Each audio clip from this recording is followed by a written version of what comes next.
Well, hey, good morning and welcome to another episode on the Retro Brown Solo Run challenges.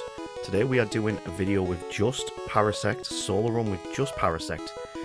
And this is going to be interesting because this is one of the few Pokemon, I think it's the only Pokemon in Gen 1 as well, it's got 4 times weaknesses.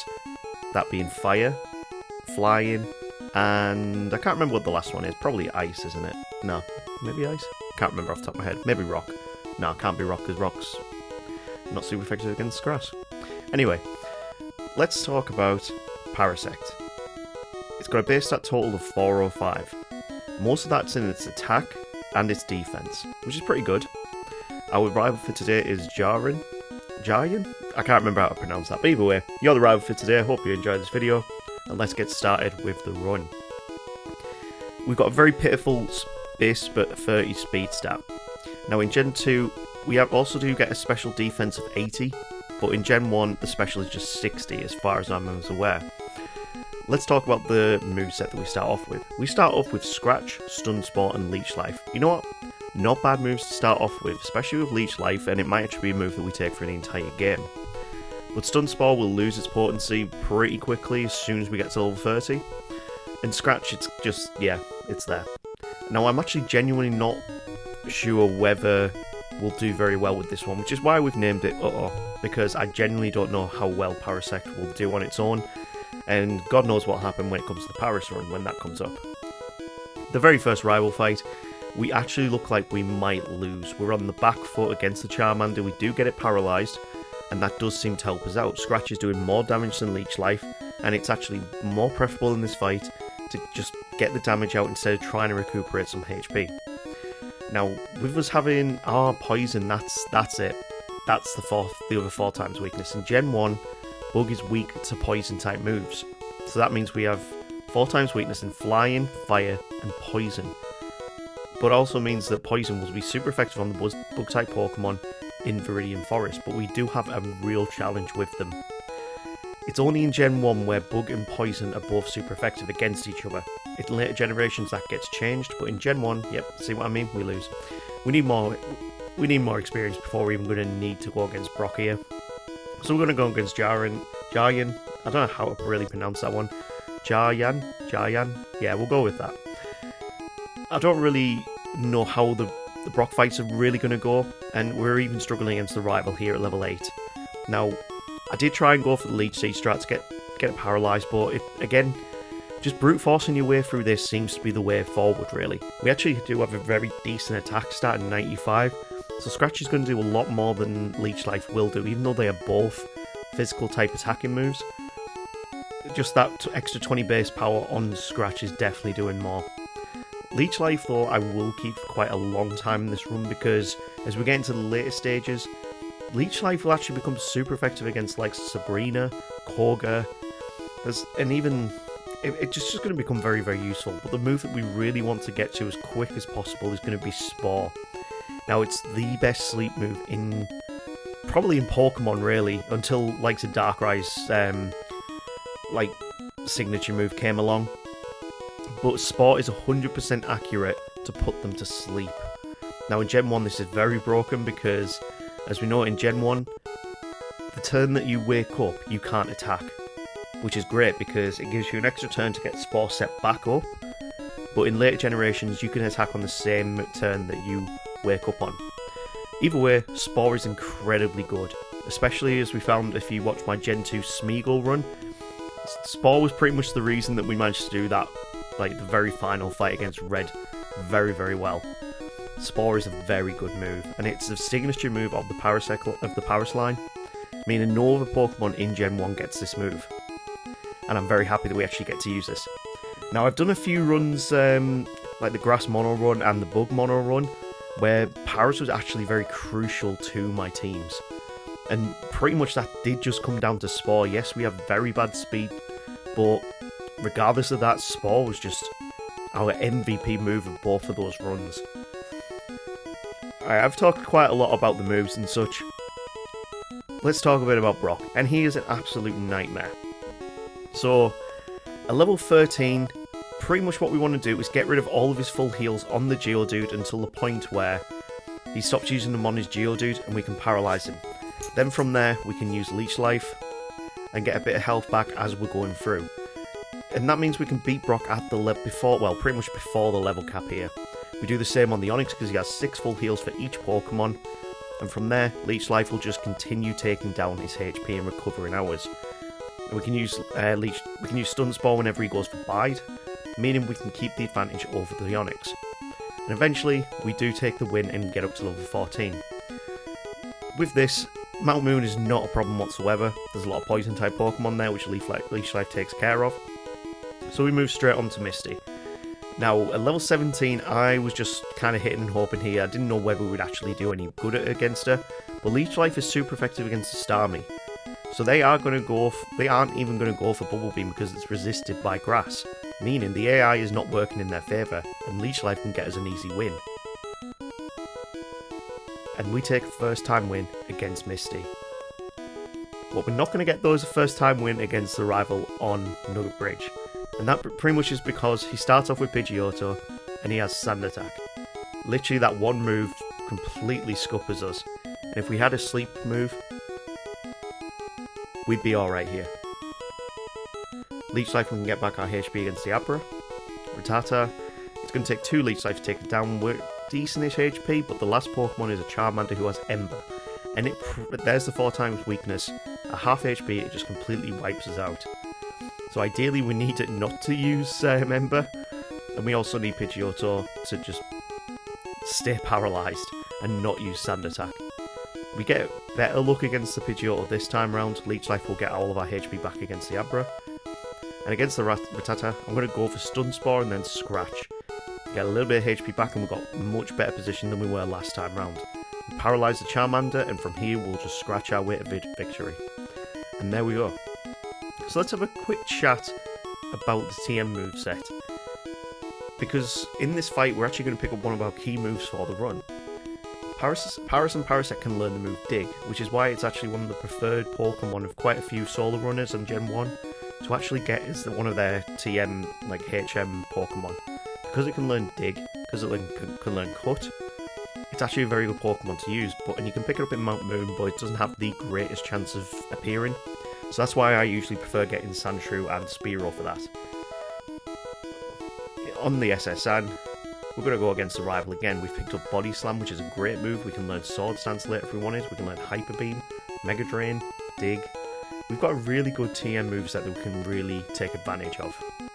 Going into this fight, I am burned, and we've got the Charmeleon still to contend with, and we finally get taken down. I was pretty much wanting to just try and get through this fight even though I was burned, because it means I'd have to take a trip back to the Pokemon Center, and that just I didn't want to do that really. And when we can finally get enough HP to work with, Charmeleon, as long as he doesn't go for a fire type move, he goes for a potion, we can take the win. We are level 27 though, we have gone against quite a lot of optional trainers. And then that brings us on to Surge, who will be a very easy matchup for us because of the move Dig. We're still burned because ideally what I'm going to do, once I've beaten Surge, I will dig all the way back to Cerulean and cut out some time. This is one of the speedrunners' tactics really. So, once we get against the Raichu, I realise that I'm very low on PP for Dig, but we just have just enough to deal enough damage out. So even with the burn, we're dealing out enough damage to take a win on 2 major fights. In Mount Moon, we meet our old friend the Exploding Hiker, and we're just going to dig our way through this fight. And at level 30, we finally learn Spore, so we can get rid of Stun Spore now. And we've got one of the best moves for this entire run. We beat the Exploding Hiker and move on to Lavender Tower, where we have another rival fight against Jayan. I need to work on getting these names said properly, really. The Pidgeotto goes down with no problem whatsoever. Leech Life is 4 times effective on the Execute, and then we can Spore the Gyarados because we just outspeed at level 31 and take it down with Body Slams. Disable, thank God it did not disable Spore, because that would have really ruined this attempt. We Spore the Charmeleon, giving us an opening to get a little bit of HP back and Body Slam our way through to victory. So first time victory in Lavender Tower, and this is where Parasect actually really starting to shine through. I'm really not looking forward to the late game, especially with the likes of Lorelei, because even though it's not 4 times effective, Ice is still super effective against us because of that grass typing. Erica is going to be one of the easiest fights in this entire run, and that comes down to just Leech Life. I always remember seeing Leech Life in later generations and realising, wow, this move's actually good now. But in Gen 1, even with 20 base power, it's still alright. But in later generations, it gets its power buffed up to 80, I think it is, which is insane. Like, who looked at Leech Life and went, yeah, we need to increase the power of that by 4 times. I'm glad they did, because it's a great move, but either way, in Gen 1, it is one of the weakest moves you can use.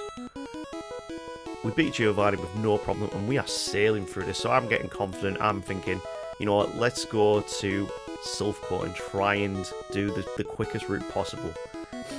So this brings us to another rival fight. And Jayan, here we go. We're going to try and spore this Pidgeot, and we get it asleep, so we can get this down, and ideally what we're going to do is recover our HP on the Execute. Spore will hit Grass-type moves as well, sorry, Grass-type Pokemon, and that gives us an opening to get Leech Life back in. But this is where that 30 base speed is really not coming back into play. Yes, Spore is a great move, but we are always hitting second.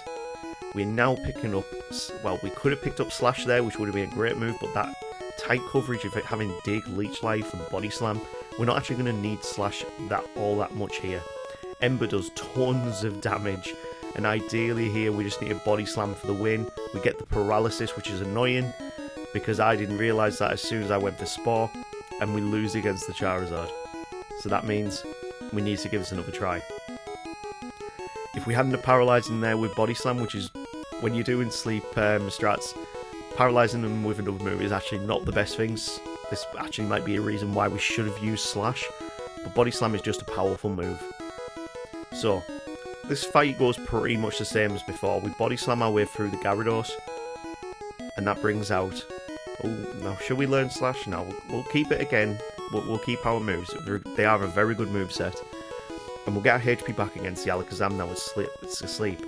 We need to get this Charizard to sleep as soon as possible, and that's how much damage just one Ember can do when you're 4 times weak. It's insane. If he had Flamethrower or Fire Blast, literally it's a one-hit KO. No questions about it. We beat the rival, pick up our Lapras for our Surf user, and we're going to go against Giovanni and Silphcore. Considering we took a little bit of time in the early game to level up before Brock, we're actually starting to make all that time up now. The only reason why we are losing time is because we are hitting second. They're always getting a turn in before we can, and that means that pretty much the time's just going to keep adding up and up because we don't attack first and there's a lot more frames to work with. That's pretty much the reason why we are losing bits of time here. Against the Nidoqueen, we Spore, Leech Life, because it is super effective against the Poison type here, get our HP back, and then we Dig for the win. Level 41, we've beaten Silphcore, and you know what? I'm going to go for Sabrina next, I think. Considering we've got a type advantage with Leech Life, I feel like this is actually going to be quite an easy fight.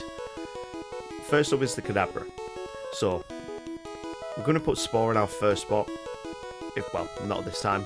And Body Slam is very powerful with our 95 base attack, meaning it's a good Pokemon to use against these Psychic types that have very bad special defense.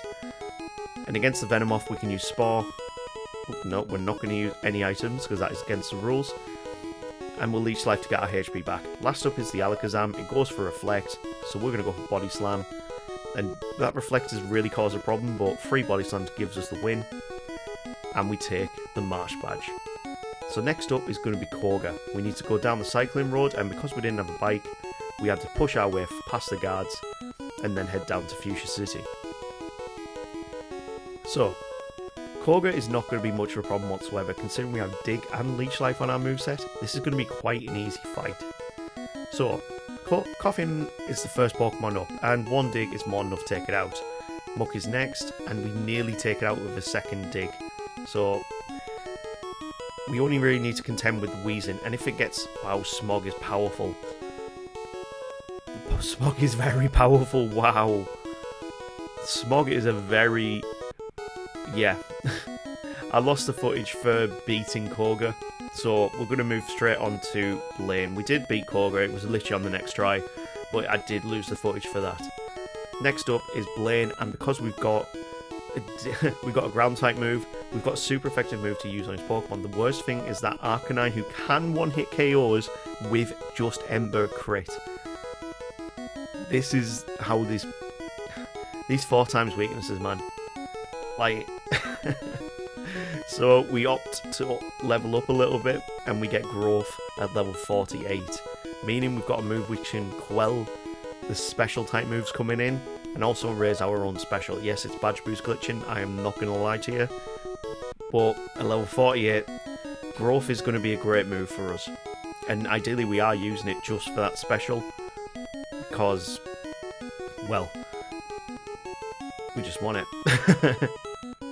I promise I will try and do, you know, when it comes to the Paris run, I promise I will do that run without any badge boost glitching. But for the Parasect run, I was going for speed, and I really wanted to get a very good time on this Pokemon to prove that it's actually pretty good. When it comes to Giovanni, we get up to level 50, going into the Nidoking, but Dig is just decimating his entire team. We Spore up on the Rhydon, and 2 Digs will take it out for the win. That's all 8 gym badges done. We do have Mega Drain in the pocket if we really wanted another move to get our HP back, which might be better in the Elite Four rather than Leech Life. But, oh, the tiles did not go in my favour there. But before the Elite Four, of course, we have to go against the rival. And as long as we get Spore up first, we can growth our way up, which introduces the badge boost glitch, meaning we can get all of our stats higher, we can increase our speed, which is one of the key things about this. And once we've got all of our growth set up, Body Slam our way for the win. We've got no way of recovering our HP, so this is the method we have to do to get through this. We can't even do super effective damage against the Execute now because we've got rid of Leech Life, but being able to outspeed all of his team is so key here. Can we still outspeed the Alakazam? Yeah, we can outspeed the Alakazam here. Can we outspeed the Charizard? No, we can't, but because of the badge boost glitch increasing our special, we get it to sleep. And from here, unfortunately, the burn takes us out. I'm annoyed at that, but this is how it goes. If we hadn't have been burnt, we would have won that one there. Again, same strategy. We're going to set up our growths, we're going to Spore them down, and from there, Body Slam our way through. That Charizard, even though we've got our badge boost set up, is still a massive problem. We can get through the Gyarados, 2 Body Slams will take it down, and finally, after taking down the Alakazam, we get another try at the Charizard. We need to go for Spore as soon as possible, and this time we don't get burnt. Reason why we had to use so many Body Slams in the previous one, burn cuts your attack as well. So when we got burnt and we were trying to use physical type moves, yeah, that was why we couldn't deal out enough damage even with the badge boost glitch. So let's talk about Lorelei, the major Elite Four threat that I was worried about. And that's because she has ice type moves, and just one ice type move, as we saw there, dealt more than half of our damage at level 55. But the Spore growth strategy is just working into our favour. Now we've got that higher speed stat. We can now sweep through a Pokemon a bit easier, because we can put them to sleep, we can Body Slam our way through. And yeah, this is the reason why Spore is just so good. It's 100% accurate. Whenever you use it, it's going to hit. Considering she's got ice type moves, they're weak to ground type moves. This is why we've kept Dig so long. So we actually get a first time win against the one Elite Four member that I thought we wouldn't get a win against. But level 55, 56, we beat Lorelei and move on to Bruno. Now Bruno is not going to be a problem whatsoever. Same strategy again, badge boost glitch with growth. And we will dig our way through his entire team. Even though with badge boost glitch set up, Dig did not even take out the Onix because they've got ridiculous defenses. But it's the only super effective move we have against them. And Machamp is last with a Body Slam. 2 Body Slams will take it down, and we move on to Agatha.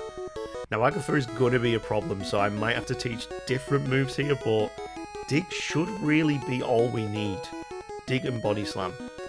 Oh, we don't outspeed, and then Dream Eater hits us. As long as we can wake up. Can we wake up? Confusion. Wow, we don't even get one hit in. Agatha is so annoying sometimes. It all comes down to luck with Agatha. Her moves that she uses are random, so pretty much as long as you can get a spore in, yeah, you've got a chance to win. So we're going to set up our growths against the Golbat. He uses Haze, which is very annoying, but once we can keep it asleep, she switches into the Haunter, and we can dig down, take it out. She'll move back into the Golbat now. We can put it back to sleep, and from here, set up the rest of our growths and body slam the Golbat down. That brings us into the Arbok, who will go down to a dig. And can we outspeed the final Gengar? We can't, but it does poison us, giving us a chance to dig and get the win. If she doesn't have random moves, honestly, Agatha would be even more deadly. But that leaves us with 2 challenges left. First, we have Lance the Dragon Trainer. As long as we can outspeed this Gyarados, we can win. Now, you might be wondering, why have I not cured the poison? I've not cured the poison because I forgot to take full restores into this Elite Four run with me. I only took super potions because I had loads of them left over from earlier in the run. So I'm trying to beat Lance right now while poisoned, and it's very, very good that we don't get hit by poison when we take him out in one turn. But the Aerodactyl just does too much damage to us, and this is where we bring Mega Drain into the play. We don't really have a need for Dig anymore, including even the last fight. Mega Drain will be the move that will get us through this game. Because when the Gyarados has been set up on against, we can put it back to sleep and we can Mega Drain and get back all of our HP, meaning the poison does not become too much of a problem anymore. We just need to keep his Pokemon asleep and Mega Drain the HP back. And we are just going to lose HP every single turn. We need to use Growth to get all the way back up. And that means that we do not want those critical hits. Even though we got base 30 special, we got a critical hit there. Basically, if you get a critical hit, it doesn't do anywhere near as much damage if you badge boost. So we don't want to be getting those crits, and even with our base 30 speed, we got a lot of crits in this fight. We need to make sure we can take out this Dragonite before it wakes up. 2 body slams gives us the win, and that was a tough fight. That was a very tough fight. But that leaves us 1 challenge, and that is Jaren. Let's see how we go here. Parasect versus the Elite Four champion. And we are still poisoned because I don't have any healing moves for it. So we're going to put the Pidgeot to sleep. We're going to growth, get our stats up. This is one of the reasons why I'm still badge boosting as well, is because we went into these fights poisoned. But I'm going to show you how it's still possible. Once we spore it down, we'll get around to about half HP right now after the poison damage. But next comes into the Alakazam, who goes down to a body slam. This Pokemon here is the reason why we wanted our badge boost glitch, because 1 Mega Drain will take it out. And the next one is Executor, who is very bulky. Body Slam will be half damage with the badge boost glitch, taking it down. And next up is the Gyarados. We want as much HP as possible here from the Gyarados, so we need to Mega Drain and keep our HP up. Once we've taken it down, we're into the Charizard at full HP. A Fire Blast hits us, but the badge boost glitch saves us here, meaning body slamming while it's asleep will give us this win. So even though we are poisoned, even though we are under level 60, or just hitting level 60 by the end of this, Parasect becomes the Elite Four champion. You know what? Regardless of what time it is, I'm very impressed that a Pokemon with 3-4 times weaknesses has managed to do the game at level 60. But again, a lot of that was put down to the badge boost glitch. 4 hours, 12 minutes. You know what? I'm not mad at that. I feel like that is a very respectable time for a Parasect to solo run the game. You may disagree with me, put that in the comments, but yeah. If you got to this point in the video, you know what we're going to do now. We're going to choose what Pokemon we'll do a solo run with next time. So let's spin that wheel and we'll see what we get. First up we have Ninetales, the evolution of Vulpix, which we have already done a run for. I used to really like Ninetales as a kid, but in later years, not as much. Second up is Weezing. Now that's an interesting choice. We've done nothing from the Coffin line yet. And Poison-type Pokemon aren't very good in Gen 1, even though there is quite a lot of them. Third up is Tauros. Now that in Gen 1 VGC, if that's even what it is very good. But I think we're going to go with Weezing because I think that's going to be the most difficult choice. If you got to this point in the video, guys, thank you for watching. Please press that like and subscribe button, you legends. And we'll see you next week for the Weezing only run. Take care.